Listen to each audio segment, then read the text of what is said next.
सणासुदीच्या दिवशी किंवा कौटुंबिक कार्यक्रमाच्या वेळी पवार कुटुंब एकवटल्याचं आपण अनेकदा पाहिलं। आजही असंच चित्र पाहायला मिळालं।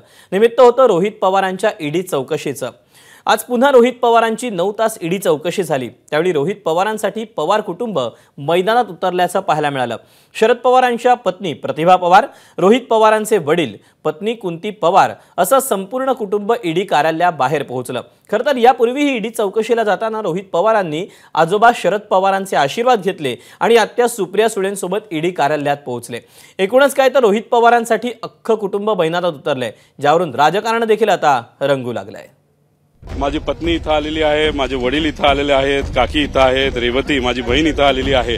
जर तुम्ही या उतार वयात आजोबा आजीला आणि मोठ्या साहेबांना त्रास देत असाल, आत्याला त्रास देत असाल तर कसले संघर्ष योद्धा? एकटे जाना, जसे जयंत पाटील साहेब एकटे गेले होते। पॉलिटिकल शो दाखवून आपण सत्य बाहेर लोकांना चुकीचं सांगू शकत नाही। ईडीच्या दारात चक्रा कोण मारतायत? रोहित पवार, कारण ते भाजपला मिंदे नाहीये, ते भाजप पुढे झुकले नाहीये। करावे तसे भरावे। तुम्हाला आम्हाला का नाही त्या ठिकाणी ईडी बोलवत? शरद पवारांच्या पत्नी आणि रोहित पवारांच्या आजी प्रतिभा पवार, वडील राजेंद्र पवार, पत्नी कुंती पवार, शरद पवार गटाचे नेते जयंत पाटील आणि शेकडो कार्यकर्ते।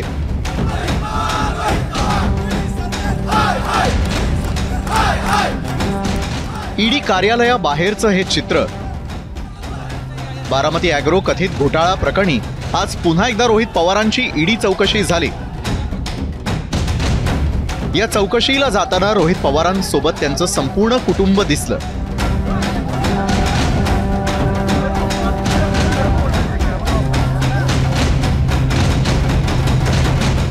माझी पत्नी इथं आलेली आहे, माझे वडील इथं आलेले आहेत, काकी इथं आहेत, रेवती माझी बहीण इथं आलेली आहे। त्यामुळे अशा काळामध्ये जवळचं कुटुंब आणि जवळच्या कुटुंबाबरोबर जेव्हा राजकारणात आपण असतो तेव्हा पार्टीचे कार्यकर्ते जेव्हा येतात ते एक मोठं कुटुंब असतं।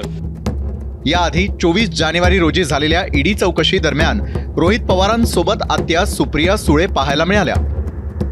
शरद पवारांचे आशीर्वाद घेऊन मग रोहित पवार ईडी चौकशीला हजर झाले होते। आणि आता शरद पवारांच्या पत्नी प्रतिभा पवार रोहित पवारांसाठी मैदानात उतरल्याचं पाहायला मिळालं। प्रतिभा काकी, आजपर्यंत बघा तुम्ही इतके ॲलिगेशन साहेबांवर झाले, इतके आरोप अजितदादांवर झाले, कधी काकी घराच्या बाहेर निघाल्या नाहीत।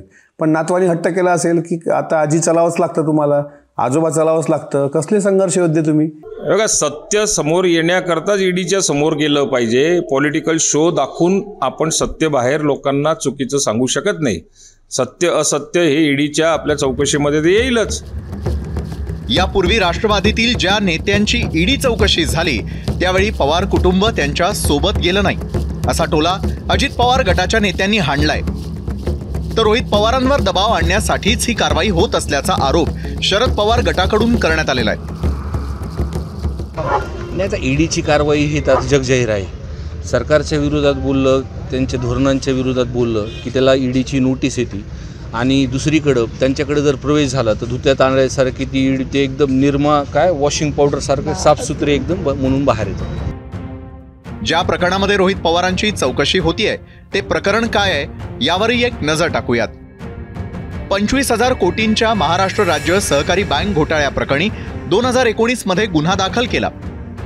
2020 मध्ये महाविकास आघाडी सरकारच्या काळामध्ये मुंबई पोलिसांनी क्लोजर फाईल दाखल केली। अजित पवारांसह इतर नेत्यांना क्लीन चिट दिली। 2022 मध्ये महायुतीचं सरकार आलं आणि पोलिसांनी केस पुन्हा उघडण्यासाठी अर्ज दिला। 2023 मध्ये ईडीनं अजित पवारांशी संबंधित जरंडेश्वर साखर कारखान्याविरोधात आरोपपत्र दाखल केलं। आरोपपत्रात अजितदादांच्या कंपनीशी संबंध असल्याचं नमूद, पण आरोपी म्हणून अजितदादांचं नाव नव्हतं। 2024 मध्ये मुंबई पोलिसांनी दुसऱ्यांदा क्लोजर रिपोर्ट दाखल केला। अजित पवारांना मोठा दिलासा मिळाला। त्याच प्रकरणी रोहित पवारांची आज पुन्हा ईडी चौकशी। प्रकरण एकच, पण रोहित पवारांवर चौकशीची टांगती तलवार तर अजित पवारांना दिलासा, असं चित्र पाहायला मिळतंय। त्यामुळे राजकीय वर्तुळातून आरोप प्रत्यारोप सुरू झालेले आहेत। लिलावात घेतलेले कारखाने मूळ किमतीपेक्षा कमी भावात मिळाल्याचा आरोप आहे। मग जो आरोप अजित पवारांवरती आहे तो रोहित पवार किंवा अन्य अनेक 60-65 लोकांनी अशा प्रकारचे कारखाने घेतले आहेत.